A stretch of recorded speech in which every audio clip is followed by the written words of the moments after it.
Hello, everybody.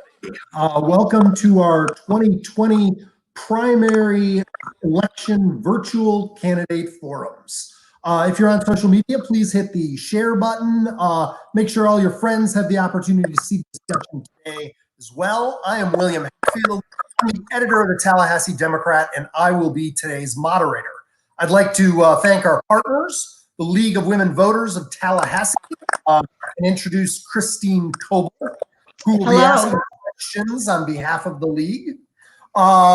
Periodically, you'll see both election websites on the screen where you can find more information to help you figure out how to vote with confidence. For these forums, we are using a platform called StreamYard. It's what you see before you. Because it is 2020 and anything that can go wrong will go wrong, we ask that you bear with us through any technical difficulties as we go along. We've managed to recover from many of them, including a storm that knocked the moderator and the candidates out recently. Let's see. We are here today with candidates for the Leon County Sheriff. Walt McNeil is the incumbent, and Tommy Mills is his opponent. One important note, even though this is listed as the Democratic primary, it is an open primary, which means everyone in Leon County can vote in it. There's no general election in this race. This is it. Audio-wise, I'm going to troubleshoot this before we start. I'm hearing a little bit of a crackling. Is anyone else hearing that? Yes.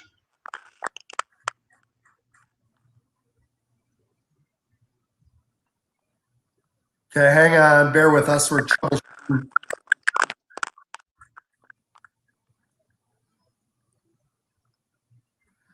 The Zoom age.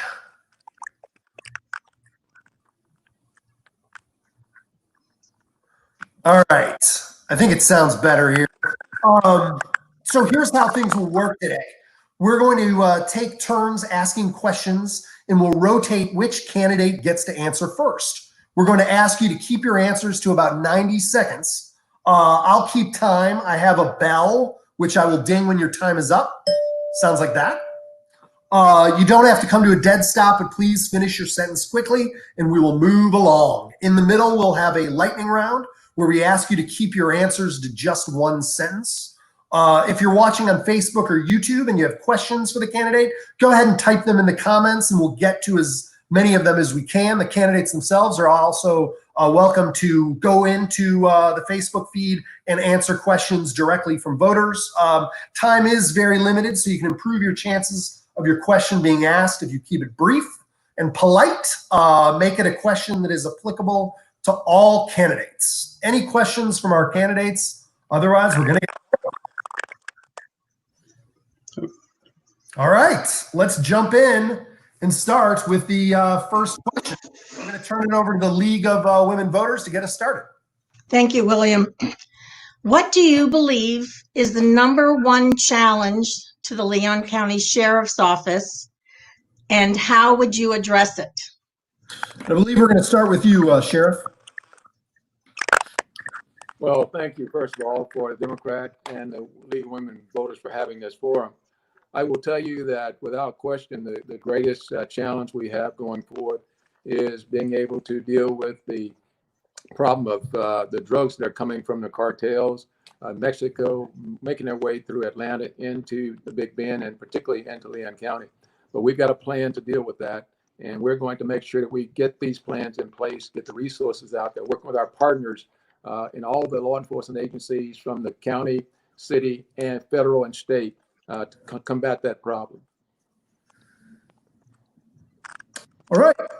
Thank you. Same question, Mr. Mills? Yes, ma'am. The egregious crime rate that we're facing here in Leon County, it's sad that I was born and raised here. I never thought that crime would be this high.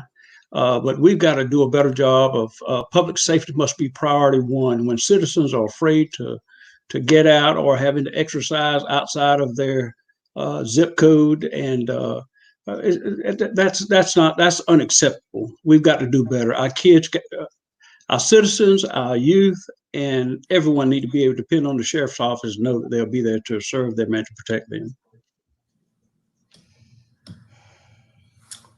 All right, thank you. We're going to be talking plenty about crime today. Wanted to segue over to coronavirus first. How would you assess the joint city-county response to the coronavirus so far? What can we do better from a law enforcement perspective? Mr. Mills, we're going to start with you on this. Well, one of the things with the coronavirus, having never, was in uncharted waters some months ago. Law enforcement does everything it can do to prepare for disasters, catastrophes, and this pandemic. Even though you have supplies on hand, but the demand for those supplies and the need for those supplies, when everybody's asking for them, it made it very difficult. But working together with the health department and our medical providers, you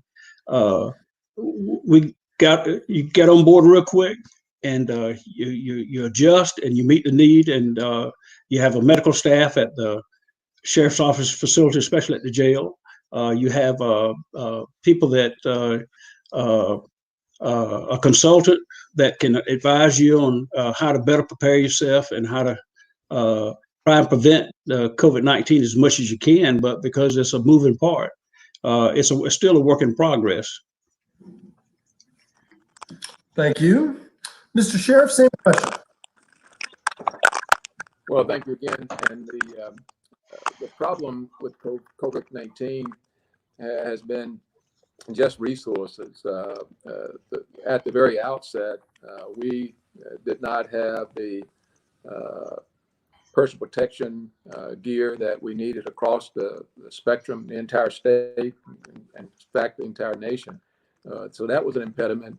And then the protocols that were put in place initially, we initially were told by the CDC that wearing masks would be futile, and it would only spread the germ even greater.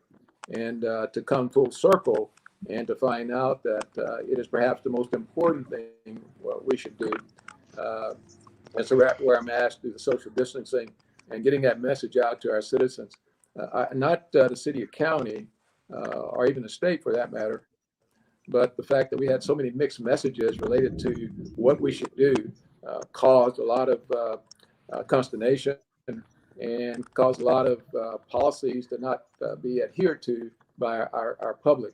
And the fact that I think it's borne out by the fact that Leon County at the very outset was one of the most secure counties in the state of Florida, because we were doing the right kinds of things. And then we had the change where we opened back up, and I suspect we opened up too early. And now we've seen the growth and the spread of the virus throughout our community, to include our detention facility. But I think overall, your question dealt with the partnership between the county, city, and the state, and we've done a really good job. We got those personal protection equipment in, and the protocols we set up at the detention facility were outstanding. But they break down when you have circumstances in which we open back up, and then the persons with who are asymptomatic also created a problem for us. But overall, this county. Thank you. Mr. Sheriff, we're staying with you. You brought up the outbreaks in the jail. And yesterday, the Tallahassee Democrat reported that 68 inmates have tested positive. Should we be considering any more aggressive ideas? I've heard talk of releasing pretrial offenders who can't afford bail and other measures.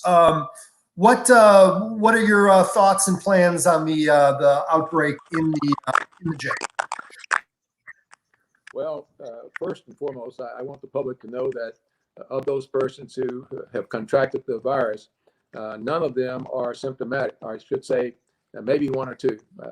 I don't have any information indicating that any of those folks are symptomatic, but I won't say 100% because that could change any moment. And I think the job we did at the very outset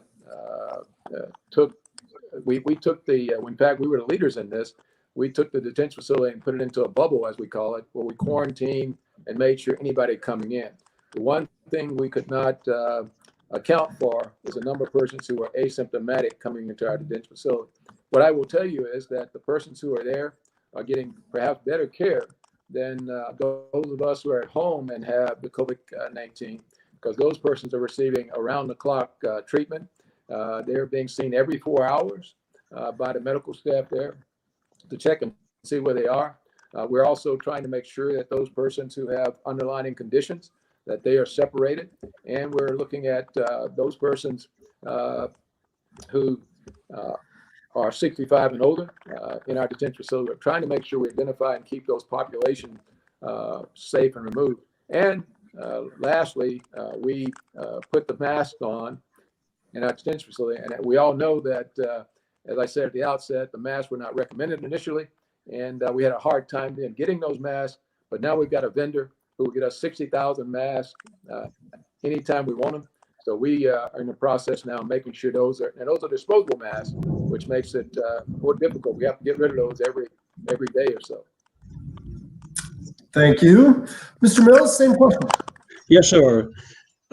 With this pandemic, you work as hard as you can to try and make sure you have the right protocol, right equipment, and everything that you at your disposal, and then to make sure it is in use. And then as things change, you adjust to it. But even in the 14-day quarantine where you have inmates come in, some will bond out before those 14 days. So, it's one of the things I would say, besides the equipment, is aggressively testing. Knowing what you got in the facility will determine, will help prevent it from spreading. You asked the component to it. There's been some talk about, letting inmates out because of the coronavirus, but that's not the task of the sheriff to do as a constitutional officer. Those people have been brought to the facility lawfully, and the courts will have to make that decision. So we don't just automatically just let them out because that's a problem. If that be the case, a lot of other events come up too where others will say, we ought to let them out, but that's not our task. That's not what we're slated to do. They'll be in the facility until such time as the court says otherwise. Thank you. Sticking with the coronavirus and sticking with you, Mr. Mills, let's talk about the mask ordinance. I see in the Miami area today headlines that they have doled out more than 162 citations and $100 in fines and citations. How do you think the sheriff's office should be handling the enforcement of the ordinance? Well, once we receive information to enforce the ordinance, I think if it's lawful and binding, we ought to do it. But I believe that that's not the case here. From what I've heard is that, I don't know how many misdemeanor arrests we've had. We've sort of backed off on those.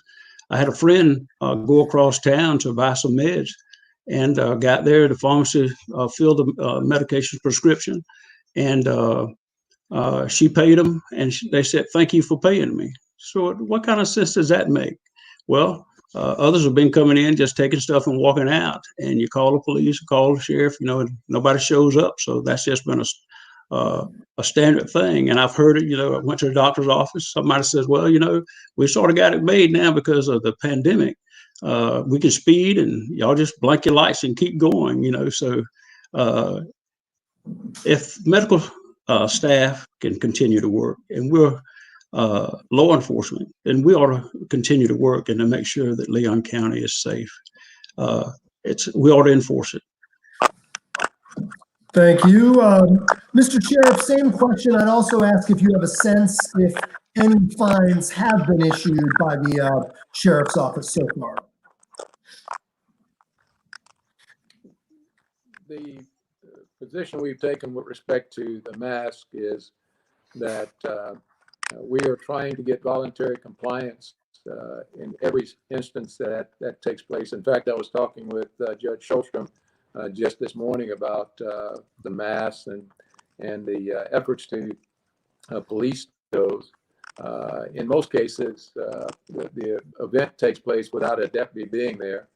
And when the deputy gets a call from a merchant or a citizen who's at that location, we send a deputy there. 90% of the time, the person's gone by the time we get there. So we are trying to, we want to get voluntary compliance. I make no mistake about that. We certainly don't want to put persons who otherwise are healthy into our detention facility, which creates even greater problems. And that's what we continue to say. We want to see voluntary compliance. I will tell you that I have said to the deputies that if they see a circumstance that they believe is in violation, then they've got the tool of utilizing the misdemeanor violation. It's like every other violation. If you ask me how many people were arrested for misdemeanors today, I couldn't tell you that. It's left up to my deputies to make those decisions. They have the discretion. They've been advised that they can, in fact, make an arrest in those circumstances. But I leave that up to the deputies in the field. I give them the direction. Thank you. I think we're getting off the coronavirus topic for the moment, and we are turning things back over to the League of Women Voters for the next topic. Thank you, William.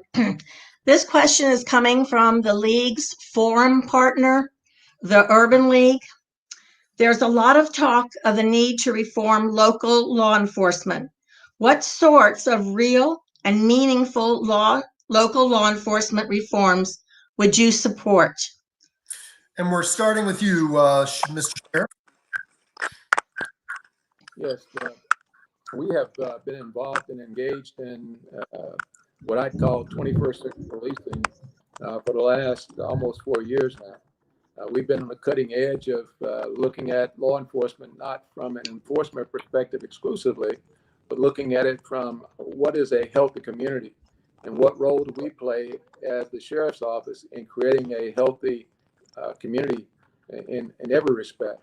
And so I think we focused in terms of trying to make sure we realize that 40% of the people we arrest have mental health issues and mental health problems. And so we focused on making sure that we have a protocol in place and systems in place that try to make sure we deal with the mental health issues. We understand that another significant part of our population are persons who are homeless. And so I think that we're trying to work in terms of identifying those persons and get assistance to them. Our All In initiative is a comprehensive plan that includes law enforcement, our social service organizations, our health organizations, and obviously our government working together to solve some of these problems.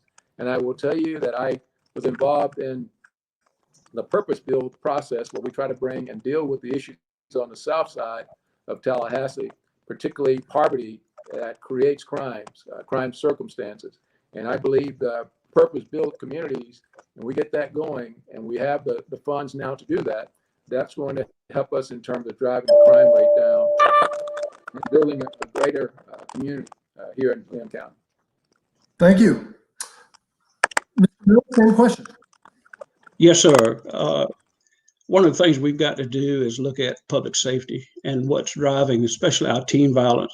What's causing it? A lot of the arrests in the past have been drug deals gone bad, but it's been set up from a drug deal and then a robbery. And so we've got to really get a handle on putting. Sheriff talked about a pipeline. That's where it's coming from, but we got to put a valve on our county and our city. And we've got to shut that down. And how do we do that? We do that through looking at law enforcement. What are we doing now that's not working?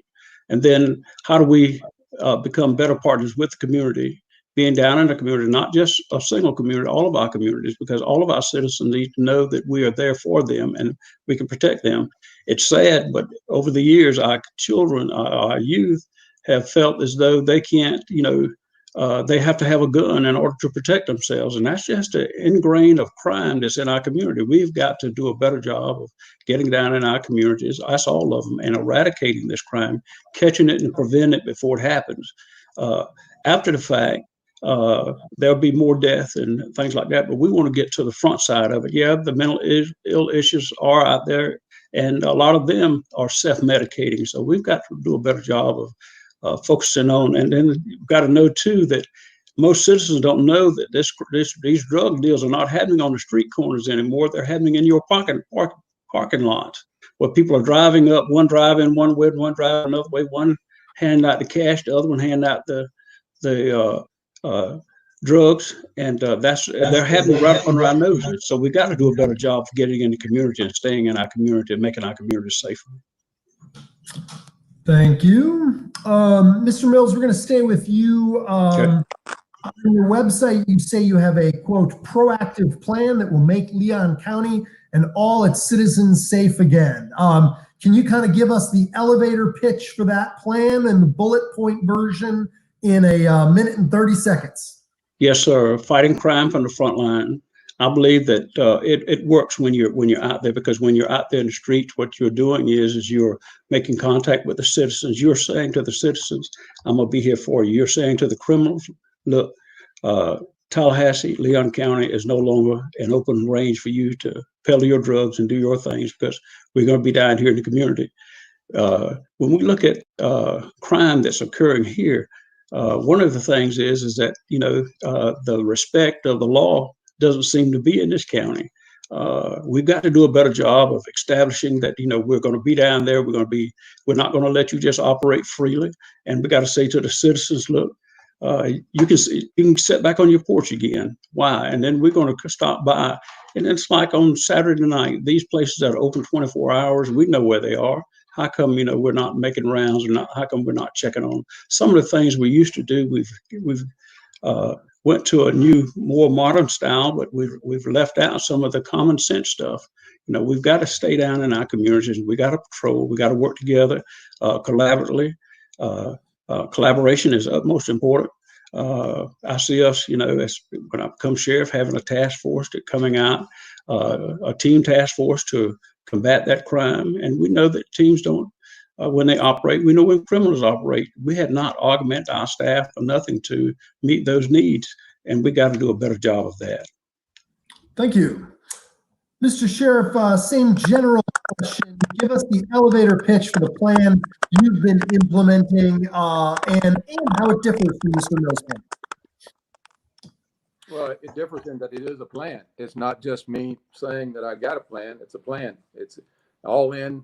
Leon is our plan going forward to fight crime. It involves the entire community. It involves our partners, our collaboration with all the sheriffs in our area. We have Deputies Without Border. We have goals and objectives that are established.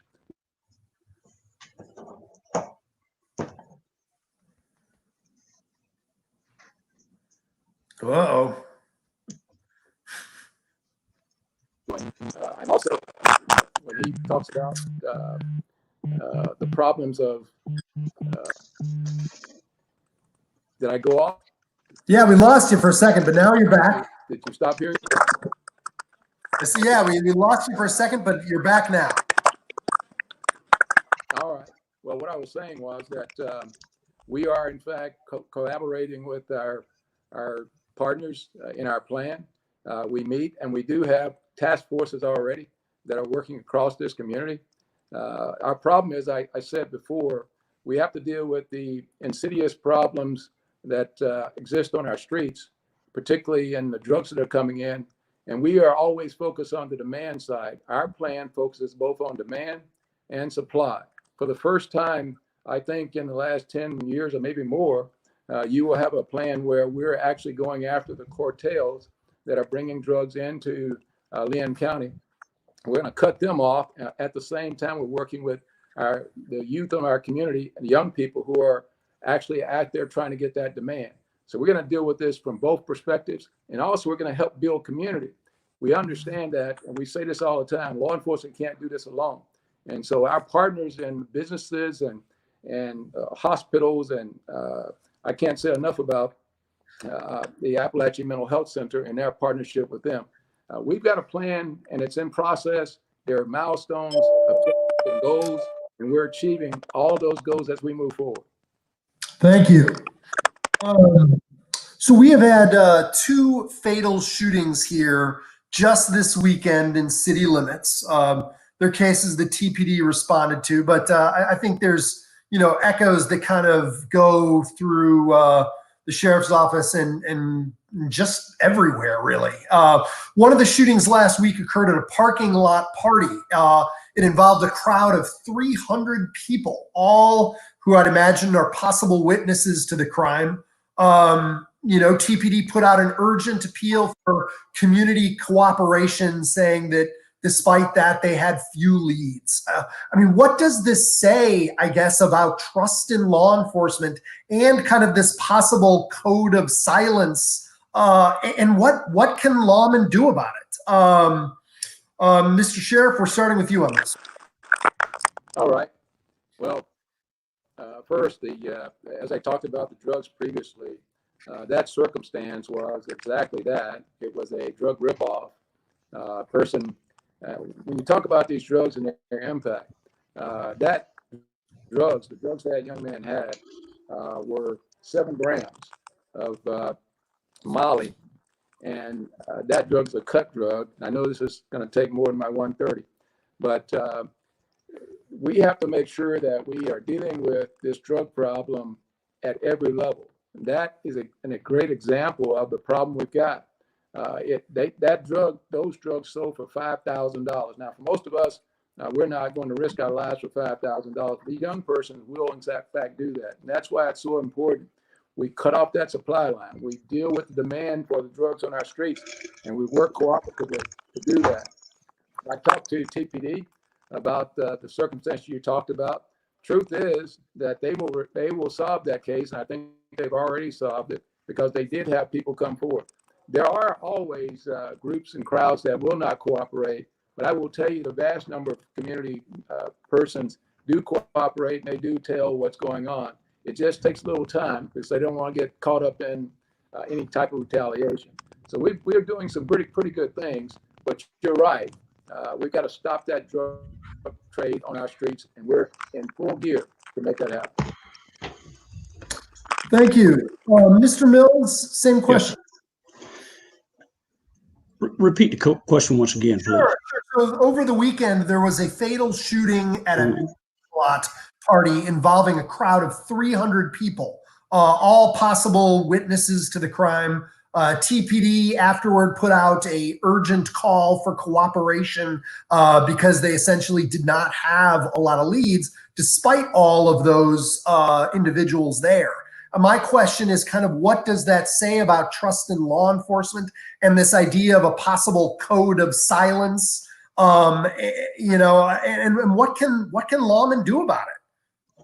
Well, it's one of those things where we got to get to the head of it, and it's a trend, and it's already set in where there is a lack of trust here. We got to do what we're doing. Clearly, is not working. Does not mean that people are going to speak to us, but then what we got to have a relationship prior to, you know, the business. 300 people have gathered. We know, like I said, we know that this was Friday night, Saturday night.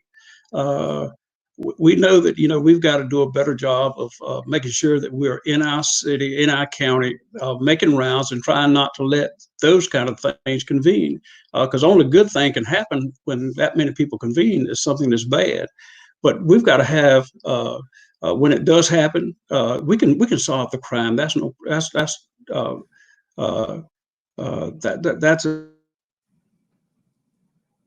proven. But what we want to do is prevent from happening. As it was said, you know, meeting with those young people down where they live, down where they stay, and getting to know them and letting them know, you know, that this is what we're trying to do and this is what we're working toward for them to be safe. And even as the sheriff said, you know, these drugs, they are an issue. They are a problem. And we've got to do a better job of, I'm not worried about the pipeline, but I'm worried about the citizens that are in Leon County and protecting them. Thank you.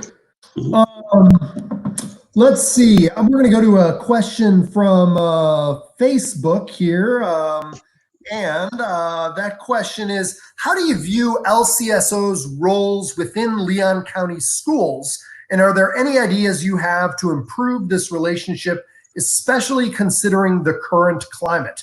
Mr. Mills, we'll start with you.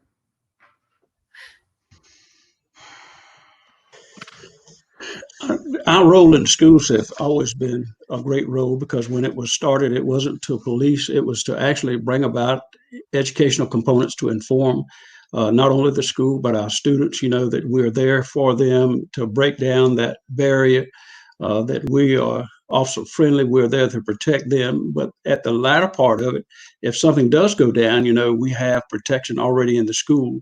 So we've got to continue to work on that component, to continue to improve it, because there are drugs that are coming on our school. And, by having that relationship with our students and with our teachers, then we can determine, who should be there, who shouldn't be there, and then who's bringing it in. It is through our relationship that we've had with the students that the students have brought it to our attention before something tragic happens, that we're able to make arrests when weapons are on school, or when drugs are on school. And we've got to continue to do that. I think we're doing an outstanding job there, but we got to continue to work hard. And there's still barriers there, but we got to work hard to continue to improve those things, and work with our school system in every way we can to improve that when our kids are in school, that they're in the safest place they can possibly be. Thank you. Mr.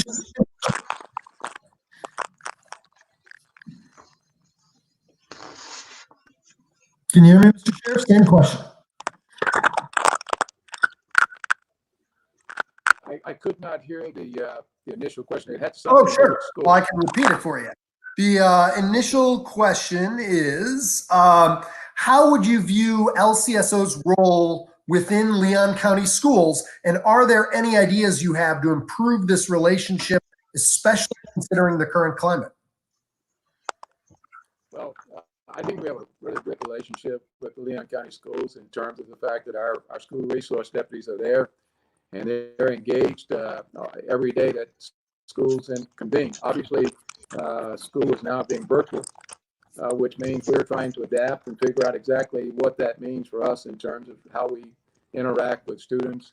We are right now creating a virtual opportunity where our deputies are reading to the kids and having some dialogue with kids.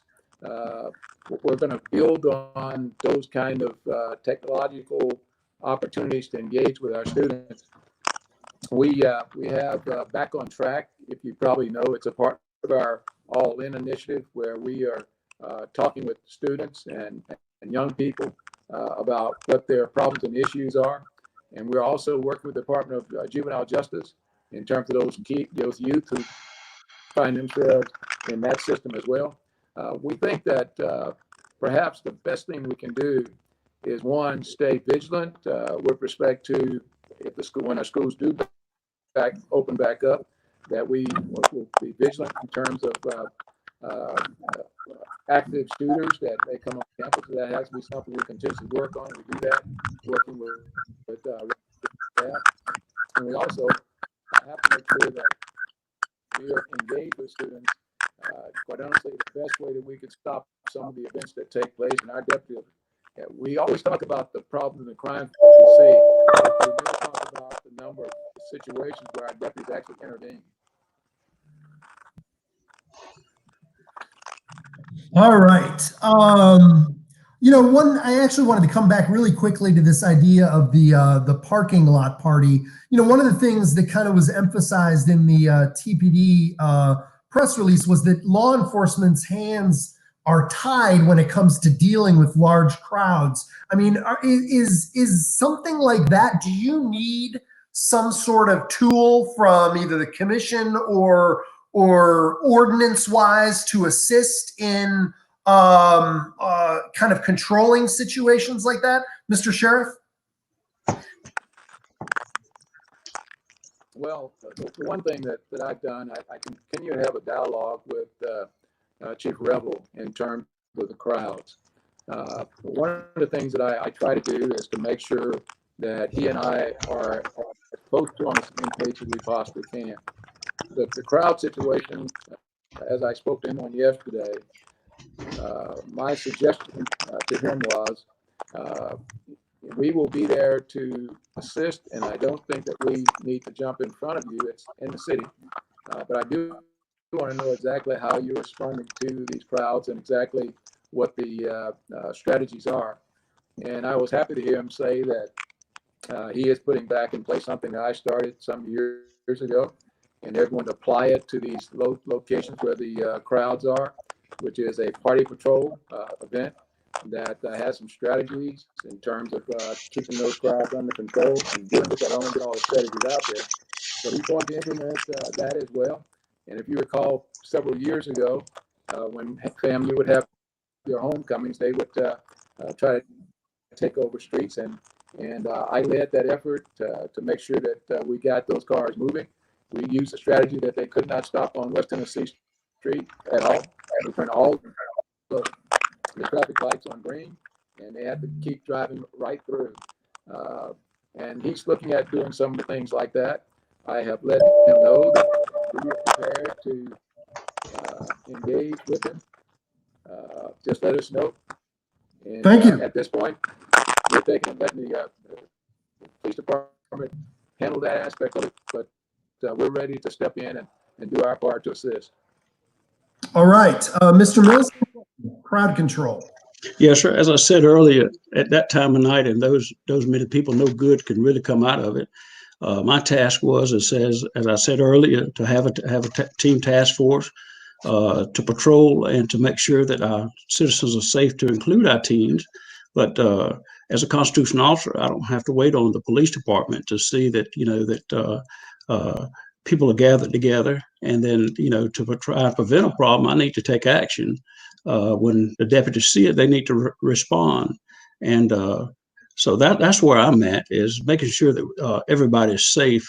If you sometimes waiting can every moment count when seconds are critical. We got to be on our task. And as a constitutional officer, those crowds gathering, it might not be an unlawful assembly, but we ought to pull in, and we can sit there and we can watch, and we can monitor those crowds until make sure that things remain calm and everybody's safe. Thank you. We're next turning the issue to Marcy's Law. Has Marcy's Law made policing easier or more difficult? And if the legislature were to pass a kind of amendment or an oversight bill, what should it say? Mr. Mills. Yes, sir. Marcy's Law was put there to protect victims of crimes. And right now, that law it's in the courts as to what extensions are going to be there, and it's whatever the courts say, and that will be the extension. We just had a ruling, and then it's going to be appealed. Does it include law enforcement officers in their standard line of duty? So far, it's been ruled not. So we have an appeal. So now we're waiting to see what the courts say. What we end up doing is having to abide by the legislation and what it says. And I know people, they want information quickly these days, but then we have a protocol and a system we have to follow, and we do have systems in place. Our grand jury, and when they meet and convene and they look at these cases, then you can do a public request and get the information that you need. So right now we have a system in place, and that's the best system we have, and we have to follow that system. Thank you. Mr. Sheriff, same question. Marcy's Law. Well, as you passed, the sheriff's office initially took a different perspective on that than the city did, and I think the city was moving closer to our position with respect to information related to victims. We believe that the community at large needs to know as much as they can possibly know about what's taking place, so that they can be themselves, making sure that they aren't getting themselves in any kind of circumstance based on a lack of knowledge. As it relates to your question in terms of what the legislature should do, I think what I hope to do in this legislative session coming up, that this, I know it's still being dealt with in the courts, but I think the language in the law needs to be looked at again and made sure that the objective, what was the intent of the initial application of Marcy's law. I think it intended to protect victims from being victimized again. And I'm not sure that that intent has been lived up to. And therefore, I believe we need to take that back to the legislature. And in fact, it's one of the issues I'll be monitoring and lobbying to see exactly how that legislation shakes out so that we can make sure it has the same kind of outcomes that in law enforcement we believe it should bear. So we will continue to watch it. And as I said, lobby our legislators to make sure we get clear language that comes out so we all understand it. And as has already been said, it's in the courts, and the courts will decide on some aspects of it. Thank you.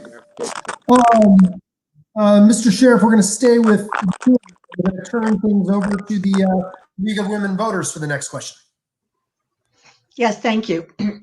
What are you doing now, or what did you do as a law enforcement officer to address and ease the tension of Leon County citizens and law enforcement? And this comes from the League's forum partner, the NAACP.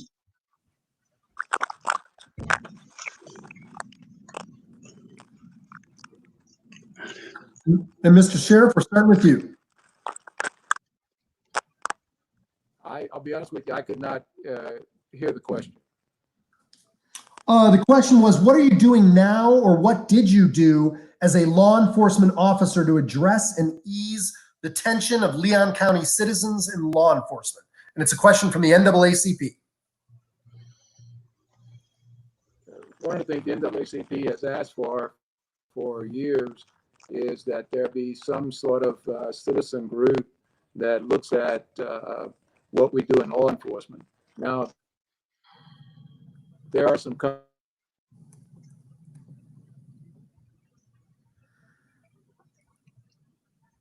Uh-oh. We may have some technical difficulties with Sheriff McNeil. there are some constitutional restrictions upon what people can do in terms of advisory councils. But that was the first thing we did, because we knew that the NAACP and others would like to see that happen. We also, the big thing that the community is concerned about is the policies that law enforcement have. And so we've opened our policies up so that everybody can see those. In fact, we make that part of the advisory council's responsibility to go for our policy. The other aspect of concern that citizens have are the amount of use of force that our deputies, our police officers, or any law enforcement people use. And we're looking at changing some of the language in our policies, which has been asked for by others, so it's clear. We don't use military terms, we use clear language so that people understand exactly what our policies say and what they mean. And I think all of those moves try to address some of the concerns that the NAACP and others have. And perhaps the most important thing is the NAACP and others would like to see more diversity in law enforcement. And we have certainly moved leap years in terms of achieving those objectives of diversity at every level in the sheriff's office. All right, thank you. Mr. Mills, same question. Yes, sir. Well, to the community at whole and at large, one of the things we want to do is to and have done is using our crime prevention unit to meet with various organizations within the community to ensure that they are aware of what it is that our goals and our objectives are, and how we intend to obtain those goals and objectives, and to share with them what's happening right now, and to get feedback and information from them as to what's going on in the community and what they see that are issues that we need to address. And then as a sheriff, getting out and meeting with those individuals and getting firsthand, not secondhand, information from them as to, how we can better serve the community. And then from that information, we can determine which partners we need to get together, and to determine why doesn't the north side of town looks like the south side, and south side look like the north side. our job is to protect all citizens, and we need to make sure that that's what's occurring. I mean, and so you got people on the south side says, well, the people on the north side don't understand, and you got people on the south side saying that the north side don't understand, or they're not compassionate. But we got to work together and bring those factions together, because we bring them together, then we're going to have a better and a safer community, and everybody is understanding what's going on, what's happening, and how we work together to better our community. I think it's a matter of information and meeting with various businesses and religious leaders and others in the community to determine how do we move forward, and we move forward in a positive way, and to make all of our citizens safe. All right, thank you.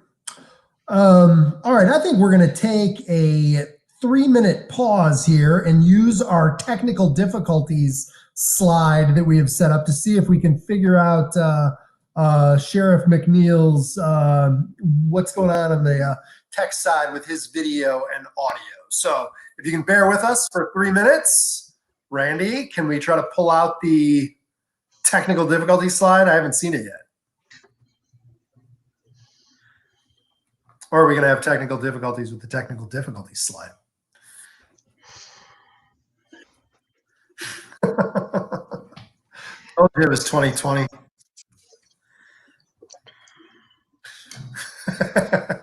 Looks good.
All right, I think I see the sheriff again. Mr. Sheriff, can you hear us?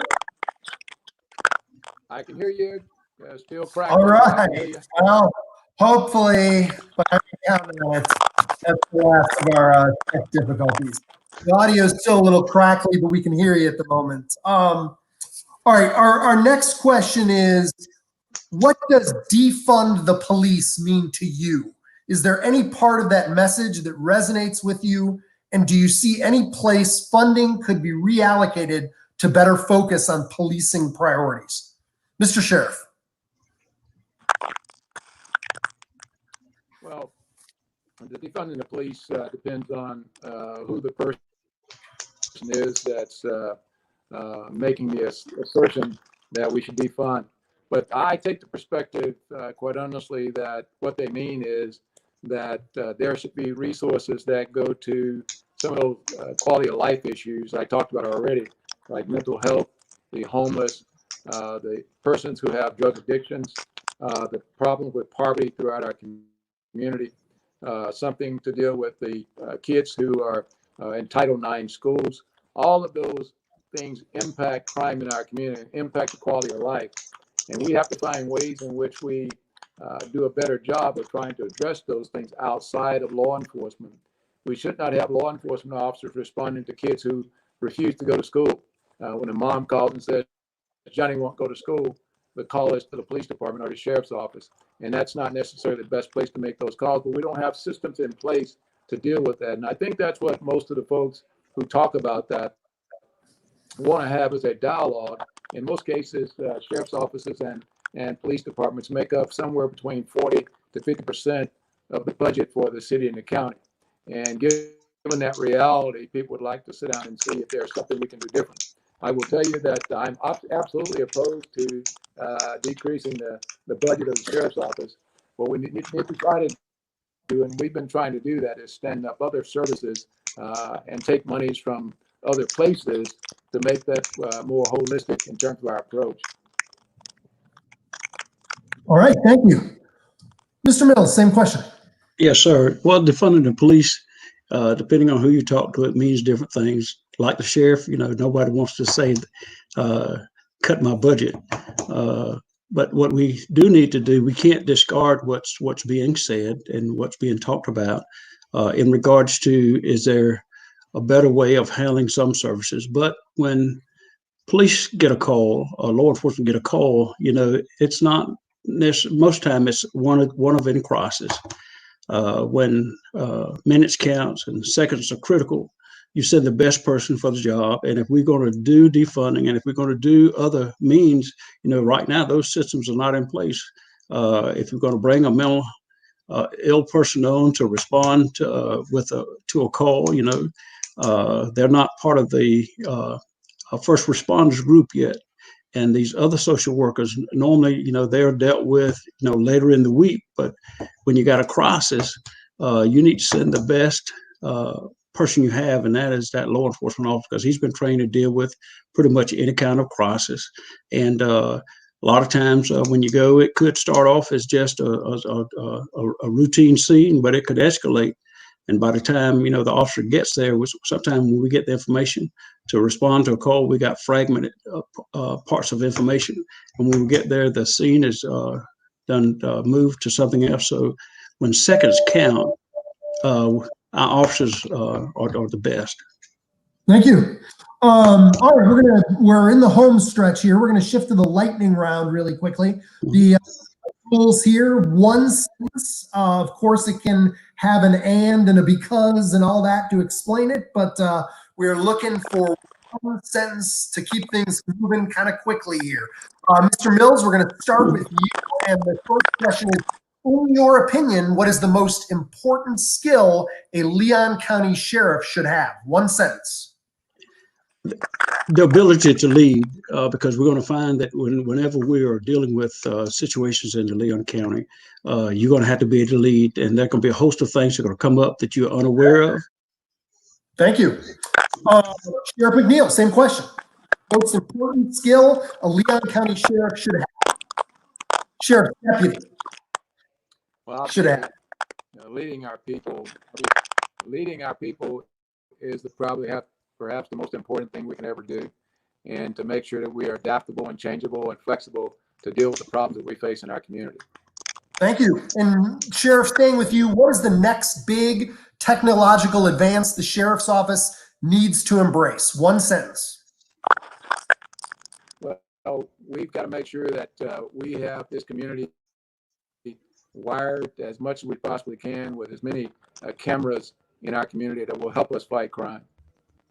Thank you. Mr. Mills, same question. Getting prepared for cybercrime, because it's happening and it reaches all of our citizens. Thank you.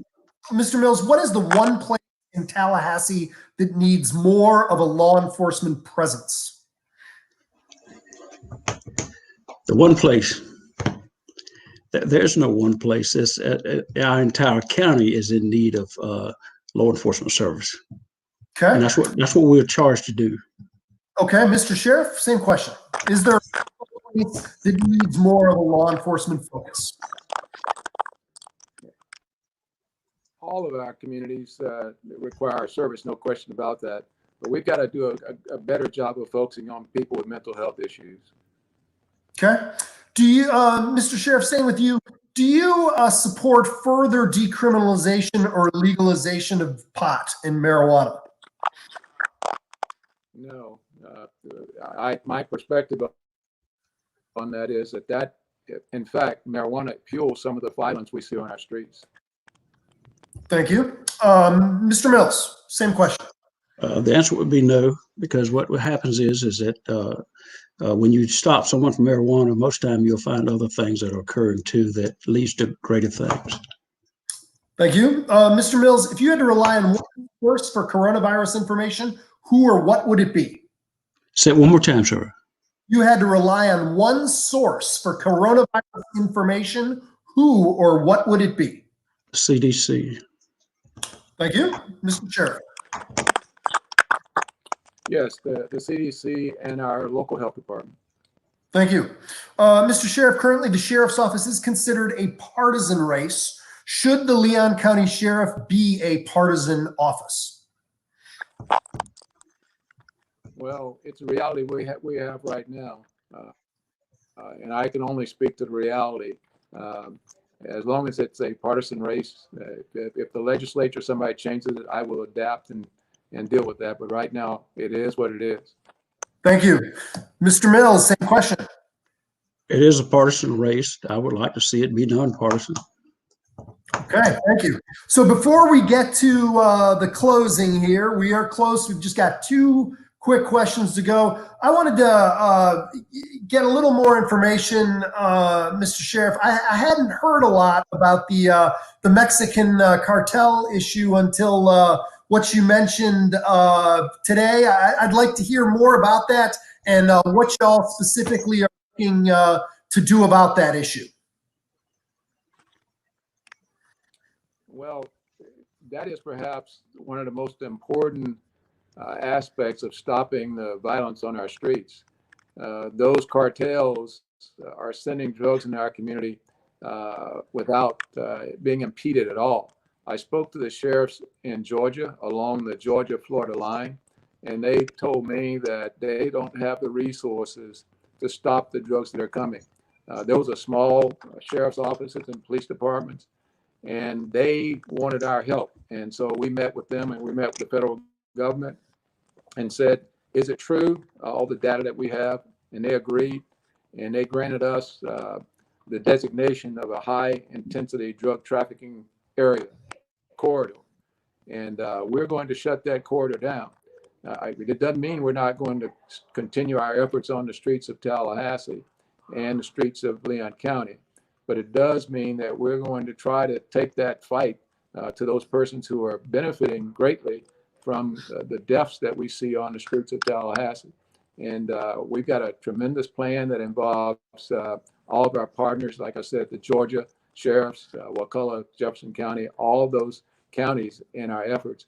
And we are reaching all the way over to Jacksonville as a part of the North Florida HIDA. And we're excited about the prospects of building this. We drove the crime down by 32% in 3 years. When we get this thing up and running, we're going to see tremendous benefits of driving the crime down even further. Thank you. And can you tell me what kind of drugs we're talking about? We're talking several types of drugs, wheat, cocaine, methamphetamines, and then you have the cross-pollination of that called Molly.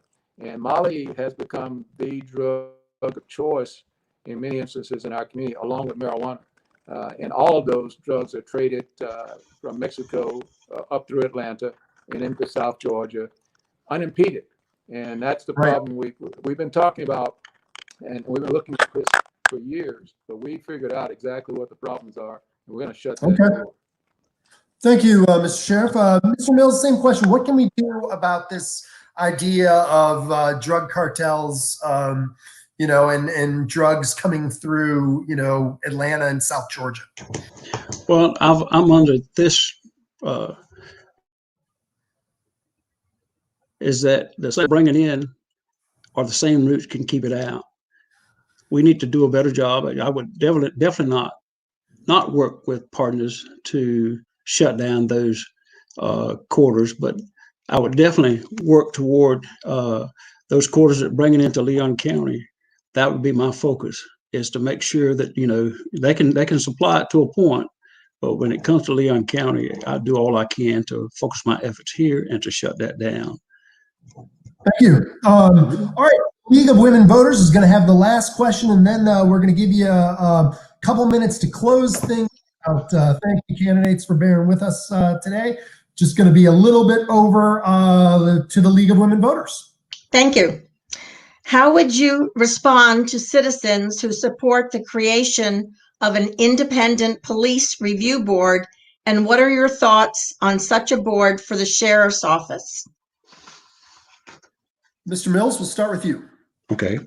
I believe that, you know, we have a citizens review board to review those cases that when they occur, and that citizen review board has been in place for a while, and it's called the grand jury.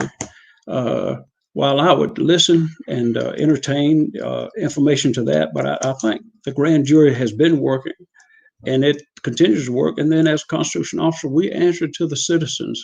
If the citizens are not happy with what we do, and as said earlier, I try to provide as much information as possible. I'm a community-oriented person, so I'd be down in the streets and I'd share as much information as I can, but I got to comply with the law, whether it be Marshall's law, or whether it be following the statute as to what it says about information. I believe our grand jury have done a good job, and it's been put in place, and I have no complaints with that. Thank you. Sheriff, same question. Well, this really isn't a grand jury question. This really has nothing to do with the grand jury. What the question is how do we feel about a citizen review process? And it's already clear, and we've made it clear that we will never depart from our constitutional responsibility. And the Constitution basically says that a review committee could not actually subpoena police officers, can't question police officers, and that has to be done in the context of the agency or other law enforcement agencies, but not by citizens. So within that context, I am completely happy to have citizens advisory boards and groups that look at what we do, not so much as, and I don't think the question is looking at shootings and all of that, because quite honestly, there aren't that many of those that take place when we get this stuff squared away. But I think what they're asking is, can we be transparent? Can we see all the things that you do, and how do you come up with the training that you do for the deputies and the officers in our community? And to that extent, I welcome a board, and I have an advisory board, and that's exactly what they've been charged to do. We've had them for 3 years, and they haven't asked to, and they know that I said to them at the very outset, these are the parameters constitutionally. And we've been looking at policies, and they've given us some good ideas, and we've had good feedback. So I think it's healthy to have that kind of forum where citizens are engaged. In addition to, Mr. Mills keeps inferring that I don't go out and talk to citizens. In addition to the citizens I visit and talk to, that call me and ask me to come out and personally deal with the crimes they see in our community. But I don't have a problem at all with the citizen advisory councils. Thank you. All right. It is closing argument time. We're going to start with Mr. Mills. You got two. You're able to basically talk directly to voters, answer the question, why should residents of Leon County vote for you? And please feel free to give your website so folks can learn more. Thank you. I'm Tommy Mills, and I want to be your next sheriff. I believe that this election is one of the most important elections because it will affect the quality of life of all of us. As we know that crime in Leon County is egregious. We look at where we are today, besides the shootings and all of this, when you have President Thrasher says that it's not the university's operations that keep me up, but it's the crime that keeps me up. When you hear the governor says, I hear all the sirens going to and fro, and it's a local problem. It is a local problem. We've got to do a better job protecting our citizens We're third highest crime rate. That means we're in the lowest percentile. It means we're not doing something right. It means that the status quo isn't working. We've got to do a better job of getting out and protecting our citizens. And because the status quo is not working, do we continue to do the same thing and expect a different outcome? I'm asking for your vote, August 18th. Tommy Mills is your next sheriff. You can learn more about me at tommymillsforsheriff.com. Thank you. Thank you, Mr. Sheriff. You get to close us out. Thank you, citizens of Leon County. Thank you so much for giving me the honor of serving as your sheriff for the last 3.5 years. About 4 years ago, almost now, you voted me in as your sheriff. And if you recall, we had probably 7 years or so of real high crime. In fact, we were identified as the highest crime rate in the state of Florida. In 3 short years, we have reduced that crime rate from tremendous highs to 32%.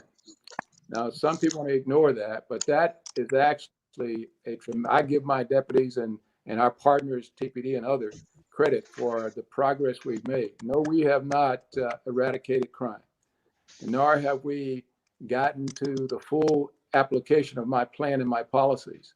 But we see where we're going. You can see where we're going. 32% in 3 years after having 7 consecutive years of all-time highs. Yes, we are going to make an impact in Tallahassee, Leon County. Yes, we're going to drive the crime out. And yes, we're going to make Tallahassee, Leon County a great place to live, work, and play. I ask your vote. Walt McNeil, re-election sheriff, Leon County, August 18th. Thank you. God bless. Thank you both. And thank you to the League of Women Voters of Thank you. Tallahassee for being partners in today's event. Our next forum will be 1 p.m. tomorrow. That is Wednesday. And it will be with the candidates for Leon Circuit Judge Group 16. You can find a replay of this and all our interviews on tallahassee.com/elections. You'll also find stories on some of these forums, which our reporters Jeff Burlew and Carl Edders are working furiously away on as we speak. You can look for our special elections section. It'll be printed this Sunday in the Tallahassee Democrat. You'll want to grab a copy of that. We'll also have an online companion that will be going up at that time as well.